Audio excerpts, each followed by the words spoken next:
Nangita ba kaglaing-laing sidling sa mga utanon ug lagutmon?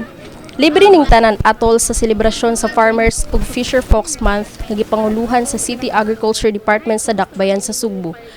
Matag Biyernes ning buwan sa Mayo ipahigayon ang tabo sa mga agricultural products sama sa mga prutas ug utanon sa Plaza Sugbo. Ibida sa mga mag-uuma sa dakbayan ng ilang mga produkto subay sa temang masaganang agrikultura, maunlad na ekonomiya. Duna say mga igibaligyang lami ang pagkaon sama sa lechon, siomai og corned beef ug kung naglibog pa kaon sa ang imong pilion, duna sab sila'y free taste.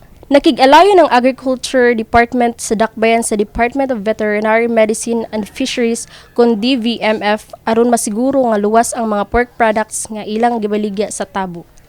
Usa sa mga manindahay nga si Yolanda Cabriana ang nalipay sa oportunidad sa pagpamaligya atol sa tabo nga gibuksan sukod karong adlaw. Okay man rong hal yung adlaw man. Di sad hinay, di sad yung pusog igo ra. Samtang native bags ang gibaligya sa Pantawid Pamilya Pilipino Program con 4-piece beneficiary nga si Rochelle Roble. Kuan man ni ma'am, livelihood ni sa amo ang Pantawid Pamilyang Pilipino sa 4-piece. Kuan ni siya ma'am kanang makrami nga mga bag, mga pouch, nasad may mga belt ani ma'am. Kumusta ang inyong pagpaninda ron, ma'am? Okay ra jud ma'am. Pasalamat kay mi nga naami nakapwesto sa diri.